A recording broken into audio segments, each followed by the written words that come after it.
Hello, everybody, and it's a real pleasure to be here. One of the things I've learned since,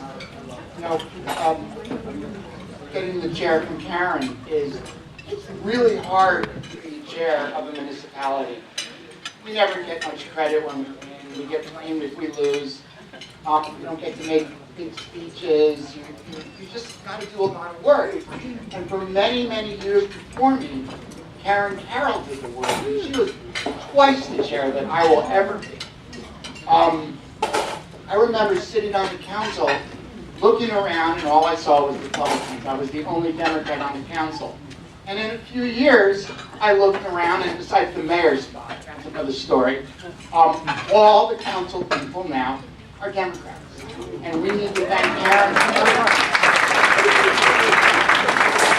The other thing that frustrated me when Karen was chair is every year she would pick a female to give this award to. And they were great females, and I'm not belittling them at all.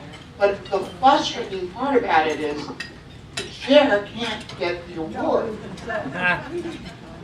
And these people that were great people were doing less than 10% of the work that Carroll was doing.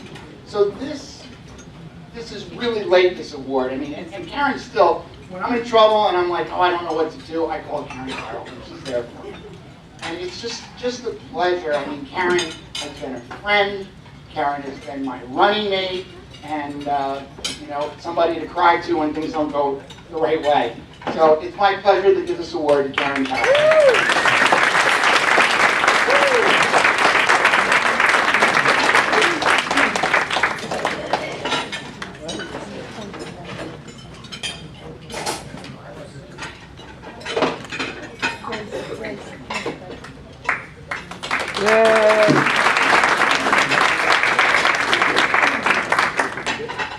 So thank you, Tony, Margaret, and good evening, Chairwoman Schaefer, guests, friends, and specifically all you wild women out there who continue to step up and make things happen.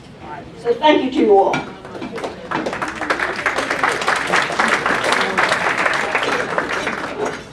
This is a question I ask every time I get up to talk to people. How many people out there know how many days until the election? 55? 53. Oh, 53. 3 days. It's going fast.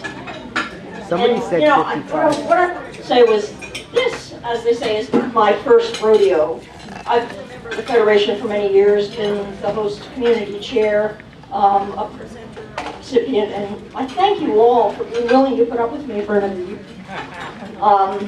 This is a good event. Every year, we're blessed to be reminded of our strengths with many inspiring and ringing comments and quotations from Eleanor Roosevelt.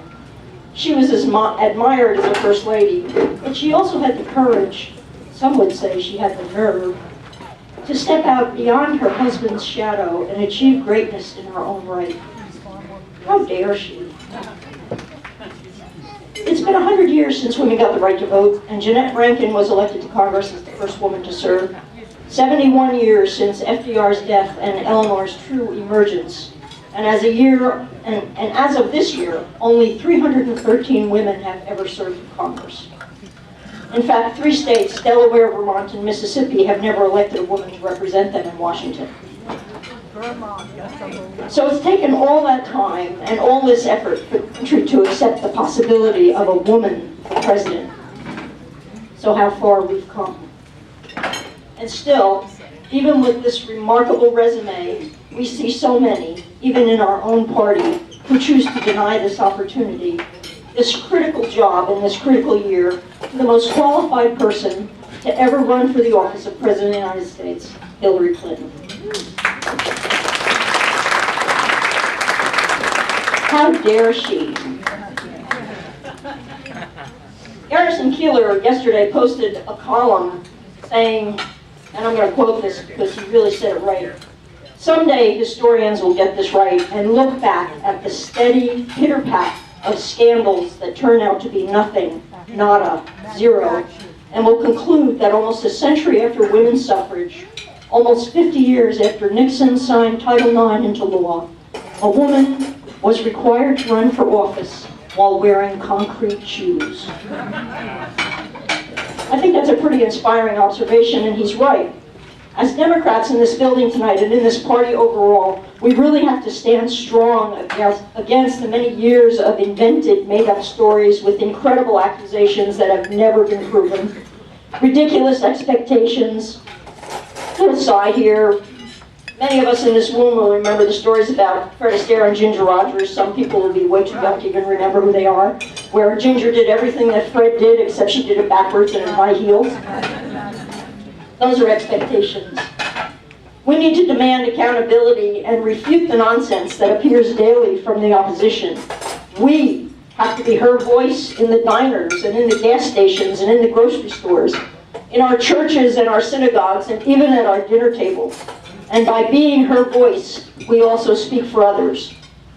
So I've used my few moments to remind you of the importance of supporting women for office by using one amazing woman as an example. But these kinds of things happen to all of us who ever run, albeit on a much smaller scale than what Hillary's been facing. Those of us who run know it's tougher to raise money and get volunteers. We know it's tougher to be taken seriously because, of course, how could you possibly know anything about borough tax policy?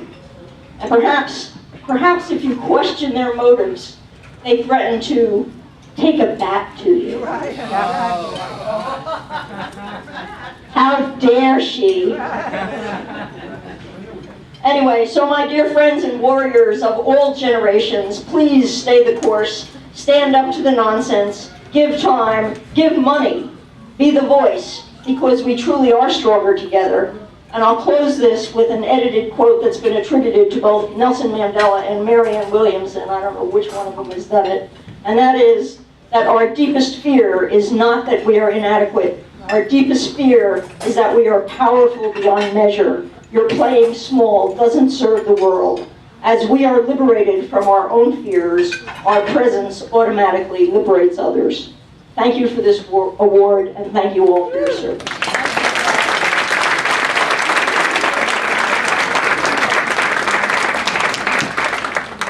That's lovely. Thank you.